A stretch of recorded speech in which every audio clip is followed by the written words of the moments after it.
Hola, estamos ahora dando comienzo a la última unidad de este módulo temático 1 bajo la pregunta de todo el programa online de diálogos regionales que estamos compartiendo con ustedes bajo la pregunta ¿qué podemos hacer mejor como instituciones, como ciudadanos y personas para superar en menos tiempo el conjunto de las crisis que nos están afectando?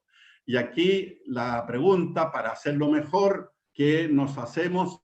¿Para qué necesitamos descentralizar Chile? Pregunta central de este módulo temático 1. Y la última unidad que vamos a compartir ahora es que para superar nuestra crisis y nuestros desastres naturales debemos realmente descentralizar Chile y fortalecer las capacidades a nivel de municipios y de gobiernos regionales. Veamos por qué.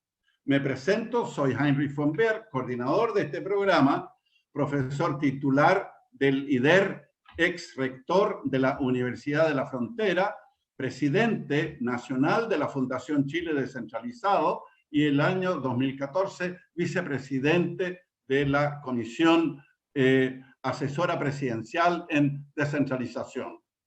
El marco ético y político que les hemos estado proponiendo y que seguiremos compartiendo con ustedes para todo este programa es que nuestro querido Chile es lamentablemente todavía un país de profundas desigualdades, tanto sociales como territoriales. Y sabemos que las desigualdades sociales y territoriales se potencian y retroalimentan recíprocamente, fortaleciendo el círculo vicioso de lo que todavía nos queda como subdesarrollo.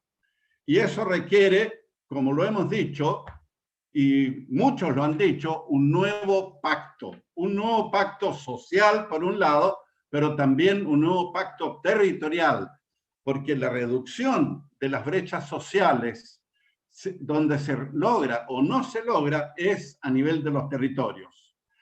Recordemos entonces los distintos niveles de crisis, las distintas dimensiones de crisis que tenemos que asumir y ojalá controlar como sociedad y como país. En nuestro análisis, la principal es la crisis estructural, la severa inequidad social y territorial que todavía nos afecta como sociedad, reforzada, lamentablemente, por la crisis del extremo centralismo, que a su vez se acentúa por el cortoplacismo y el electoralismo aún predominante en muchas de las decisiones y recursos que se aplican. La crisis de sustentabilidad ambiental de nuestra capital, que se hace cada vez más insostenible. En octubre del año pasado, la crisis desencadenada del estallido social, luego ahora la crisis sanitaria del COVID-19 y sus efectos sociales y sobre la economía, la crisis de confianza y del sistema político que realmente está afectándonos cada vez más severa en nuestra convivencia social y en nuestra democracia, y que dan cuenta también de que nuestro Estado, el actual modelo de Estado que tenemos en su organización territorial, ya no da el ancho para satisfacer las necesidades de una sociedad mucho más organizada en red, mucho más participativa, propia de las dinámicas del siglo XXI.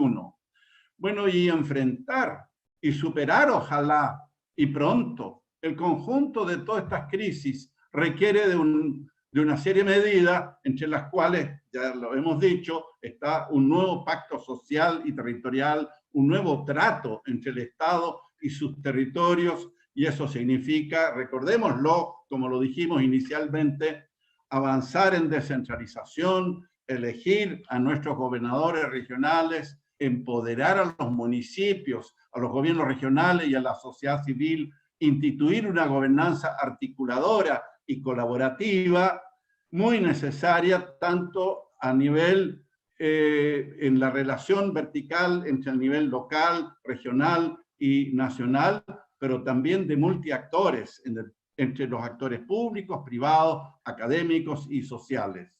Y claro, sabemos que una crisis bien asumida, y se trata de eso, también nos abre oportunidades para alcanzar un mejor desarrollo. Y Chile ha sido y seguirá siendo un país de desastres naturales. Es simplemente un dato de la causa frente a la cual tenemos que prepararnos mejor, porque hemos tenido y seguiremos teniendo terremotos, tsunamis, inundaciones, derrumbes, mega incendios, aunque no nos guste. Esa es nuestra realidad.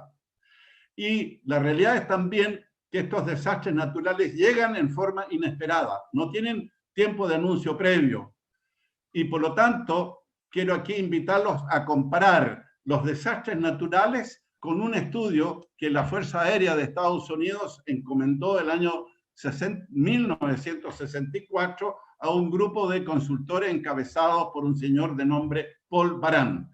¿Qué es lo que compararon ellos? ¿Cuál es el sistema de sociedad que permite enfrentar mejor un ataque militar inesperado? Bueno, nadie quiere que en Chile tengamos un ataque militar menos inesperado, pero les invito a hacer la comparación de un ataque militar inesperado con una catástrofe natural inesperada. Y ellos compararon entonces la capacidad de respuesta de un sistema centralizado, de un sistema descentralizado y de un sistema distribuido en red. Ojo, ya el año 64 algunos pensaban en sistemas distribuidos en red.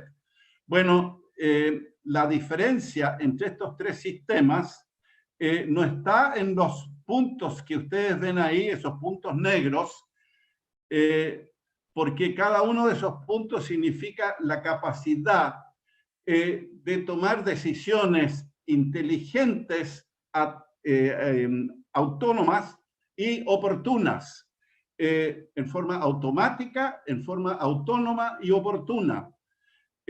Por lo tanto, la diferencia entre los tres sistemas no es, si ustedes cuentan todos los puntos negros que están aquí, la sumatoria de ellos es la misma. El punto de comparación es cómo se relacionan esos distintos puntos entre sí. Y claramente en el sistema distribuido en red, ya sea que ocurra aquí un terremoto, un desastre natural en alguna parte de nuestro país o un ataque militar, bueno, reacciona en forma espontánea y oportuna y rápida e inteligente el conjunto del sistema.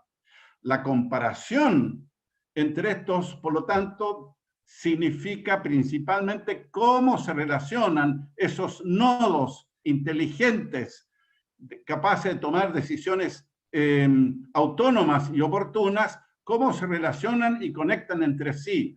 ¿Cuál es la reacción de apoyo recíproco, de solidaridad y de interacción entre ellos?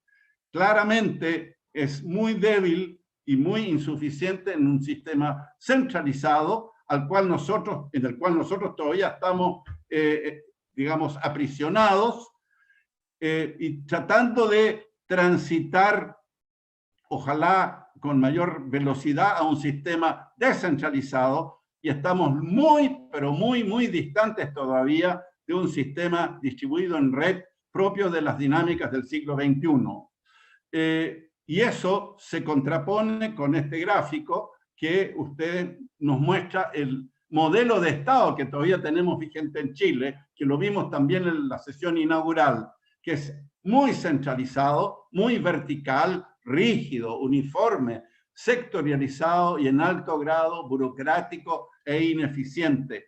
Cualquier gestión, cualquier trámite que se inicie a nivel de una comunidad local que quisiera tomar sus propias decisiones en el ámbito de sus respectivas realidades y competencias, demora no meses, muchas veces años y muchos años hasta llegar al nivel de decisión y volver, y con eso se gasta, bueno, mucho tiempo, muchos recursos innecesariamente y también muchas esperanzas. Se trata de realmente modernizar y de agilizar todo este sistema que nos tiene tan aprisionados. Y los aprendizajes de la pandemia y de los desastres naturales, ¿qué nos significan? ¿Qué nos demuestran? Suena duro, suena fuerte. Significa que el centralismo mata. ¿Por qué? Porque las decisiones de los gobiernos centrales se equivocan más allá de sus buenas intenciones y muchas veces llegan tarde. Y por esa razón es bueno mirar la historia de Chile, de los grandes terremotos, como lo vemos nosotros en este mapa.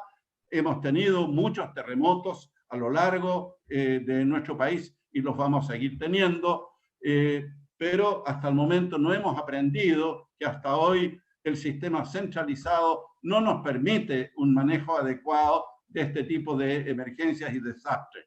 Lo demostró el terremoto de Valdivia de 1960. Recuerden que fue el terremoto más grande de la historia de la humanidad.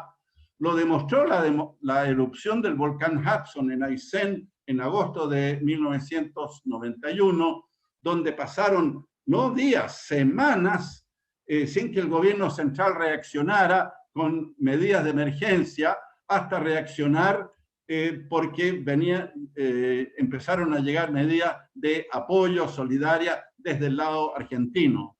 Esta mascarilla que ustedes ven aquí no es por COVID de la época, sino que simplemente por la nube de ceniza que inundó toda esta zona. Lo demostró también el terremoto de febrero del 2010, donde, claro, se podrían haber manejado mucho mejor distintos dramas si las decisiones se hubieran podido tomar más y mejor a nivel local y se podrían haber evitado muchísimo sufrimiento y muchísimas muertes.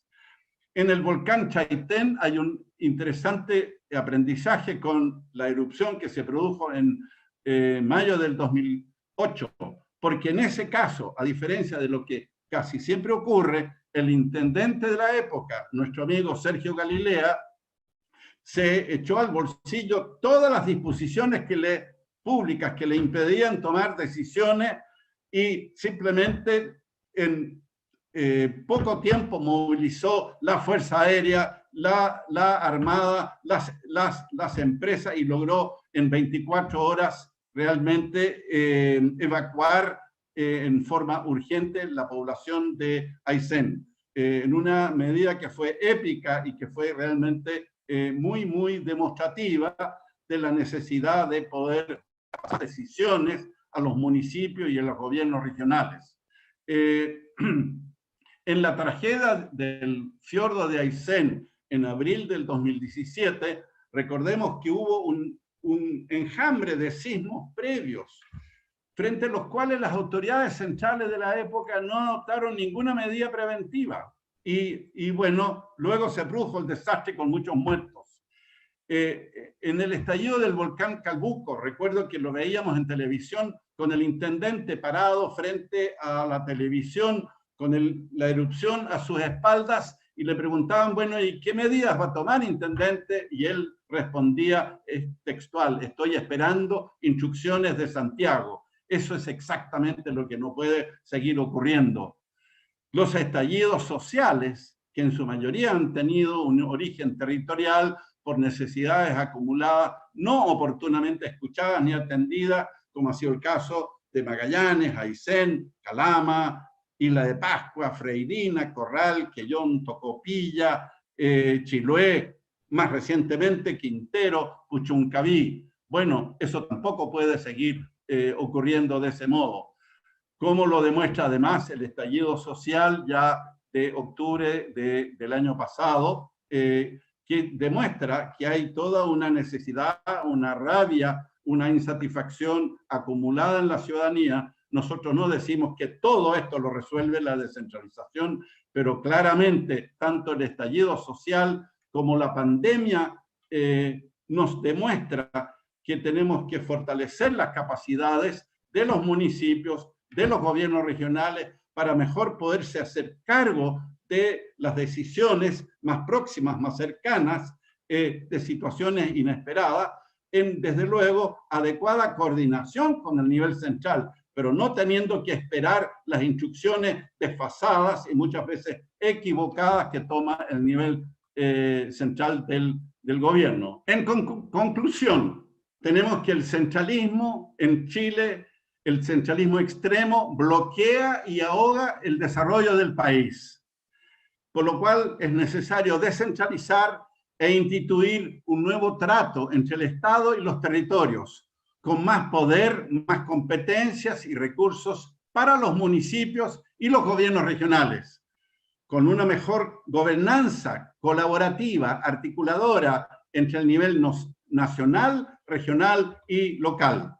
Todo esto ¿para qué? Para lograr un mejor vivir, con más ingresos, con mejor salud y educación, con mejor vivienda, seguridad, conectividad, cultura y recreación, no para algunos, sino que para todos los habitantes, y no solamente para algunas, sino que para todas las regiones y comunidades y territorios de Chile.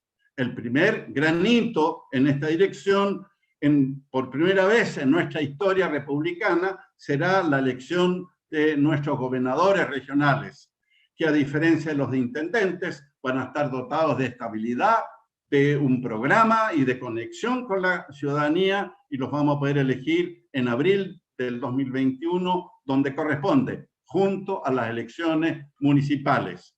Y el segundo granito va a ser el proceso constituyente, que va, esperamos, establecer un mandato explícito en la futura Carta Magna de un nuevo pacto social y territorial para el mejor vivir, el mejor desarrollo justo y digno para todos nuestros habitantes a lo largo de todo el territorio nacional.